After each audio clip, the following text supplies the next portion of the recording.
Aimer, c'est savoir dire je t'aime sans parler. Je t'aime dans le temps, je t'aimerai jusqu'au bout du temps. Et quand le temps sera écoulé, alors je t'aurai aimé. Et rien de cet amour, comme rien de ce qui a été, ne pourrait jamais être effacé. Quand on aime vraiment quelqu'un, on a toujours quelque chose à lui dire ou à lui écrire jusqu'à la fin des temps. Quand on tombe amoureux de la lune, on arrête de regarder les étoiles. Que vous soyez avec votre partenaire depuis un mois, un an ou toute une vie, vous vous êtes probablement demandé à plusieurs reprises comment savoir s'il ou elle est l'amour de votre vie. Dans cette vidéo, j'aimerais partager avec vous 5 astuces afin que vous cherchiez si c'est vraiment l'amour de votre vie. Avant de rentrer dans le vif du sujet, je vous invite dès maintenant à vous abonner pour ne pas rater les prochaines vidéos. Bisous. Salut, je me nomme Ernesto le Master Chef, je suis un coach motivateur du développement personnel. La première idée pour savoir si c'est l'amour de votre vie, du coup quand il parle de son avenir, il vous met toujours dedans. Une personne qui vous aime vraiment a un plan pour l'avenir pour vous deux. Le grand amour qu'elle ressent pour vous, elle veut le développer, elle veut tout faire pour que votre relation soit durable. Par exemple, elle fait des programmes des prochaines vacances avec vous. Et si vous êtes dans une relation plus sérieuse, cette personne a des plans de votre mariage et elle parle de vos futurs enfants, etc. Une personne qui n'est pas sûre de ses sentiments ne ferait jamais des plans avec vous. Elle ne parlera pas de choses sérieuses avec vous. Et si vous êtes dans une relation plus sérieuse, cette personne parlera des plans et des projets avec vous. Et vous pouvez ressentir une énergie spéciale quand vous êtes à ses côtés. Vous acceptez ses propositions avec légèreté. Et c'est un très bon signe qu'il s'agit de l'amour de votre vie. Dans une relation à deux, on doit accepter l'autre dans sa globalité. La seconde idée pour savoir si c'est l'amour de votre vie, du coup, cette personne s'entend bien avec vos amis et votre famille. Elle a charmé tous vos proches. Elle cesse à vouloir plaire à tous les gens de votre vie. Il ou elle est très attentif dans les relations avec votre famille. Toute votre famille vous dit que lui et vous, c'est une vraie histoire d'amour, celle qui est parfaite.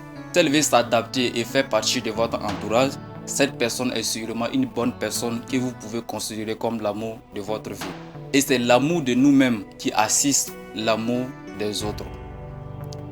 La troisième idée pour savoir si c'est l'amour de votre vie, du coup, on accepte de s'engager avec l'autre dans l'inconnu. Rien n'est écrit. Le romantisme de la passion qui flamberait puis irait vers une prévisible extinction est un mythe. L'amour ne prend pas systématiquement le chemin d'une pente déclinante. Il peut emprunter une route inverse. On n'entre pas dans un univers volontariste ou méthodique. On peut passer par des épisodes constatés.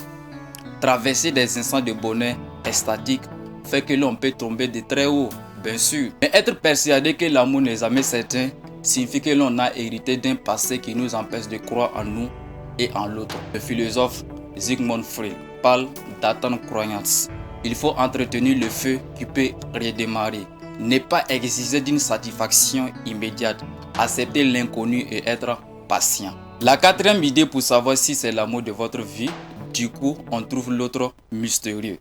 L'amour est un mystère pour ceux qui le vivent, un mystère pour ceux qui le regardent. Nous constatons mais nous ne comprenons pas. Parce que ce que nous lie à l'autre est inexplicable. Aimer vraiment, c'est aller vers quelqu'un, non pas pour son image, sa beauté, sa ressemblance avec tel ou tel, ni pour ce qu'il symbolise, un père, une mère, le pouvoir, l'argent, mais pour son secret. Ce secret que nous ne savons pas nommer et qui va rencontrer le nôtre. Un manque ressenti depuis l'enfance, une souffrance singulière, indéfinissable. L'amour s'adresse à notre part d'inconnu. Il y a un vide en nous qui peut causer notre perte, nous pousser à nous tuer. Eh bien, l'amour, c'est la rencontre de deux blessures, de deux failles, le partage de ce qui nous manque radicalement et que l'on ne pourrait jamais dire. L'amour vrai, ce n'est pas montre-moi ce que tu as ou donne-moi ce que tu as pour combler ce qui me manque. Mais plutôt, j'aime la manière dont tu essaies de guérir ta cicatrice me plaît. Enfin, la cinquième idée pour savoir si c'est l'amour de sa vie, du coup, on a peur de perdre l'autre. Aimer, c'est avoir peur. Tout le temps, nous devenons dépendants parce qu'il faudrait que l'autre nous soutienne. D'où la peur de le perdre. L'amour implique une prise de risque. Il subsiste un phénomène de vertige, parfois même de rejet. On peut casser l'amour parce que l'on en a trop peur. Le saboter tout en essayant de se confier. De réduire son importance en s'attachant à une activité où tout repose sur soi-même. Tout cela revient à se protéger du pouvoir exorbitant de l'autre sur nous. D'autant souligne encore le philosophe Sigmund Freud, Kéros et Thanatos. Je t'aime, je te détruis. Eros, c'est notre désir de nous lier amoureusement les uns aux autres. Thanatos, c'est la pulsion de mort qui nous pousse à rompre le lien pour que notre moi reste tout puissant. L'amour poussant à sortir de soi, le moi le combat. L'amour pousse à notre être à ce que nous sommes au monde. Peu de gens s'en rendent compte. Ils se retrouvent seuls et se sentent bien dans cette solitude, puisqu'ils sont désormais à l'abri de cette pulsion de mort. Mais quand dans l'amour on a survécu au déchirement, au conflit, on atteint une zone où rejaillit le sentiment. L'amour vrai n'est pas un contrat d'affaires, c'est un sentiment violent qui fait courir un danger aux deux partenaires. Il ne faut jamais l'oublier quand quelqu'un semble nous désaimer. Quand quelqu'un se défend, ça ne veut pas dire qu'il n'est pas amoureux. Il peut juste redouter de se retrouver les mains liées.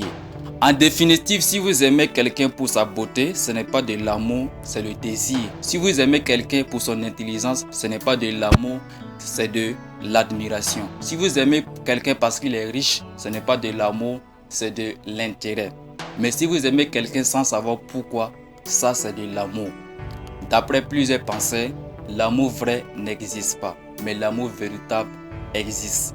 C'est un amour dans lequel qui se construit chaque jour, sans planification, sans date de limite, sans aucune réglementation.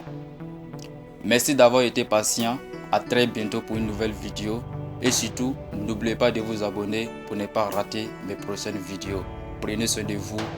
Bisous à vous.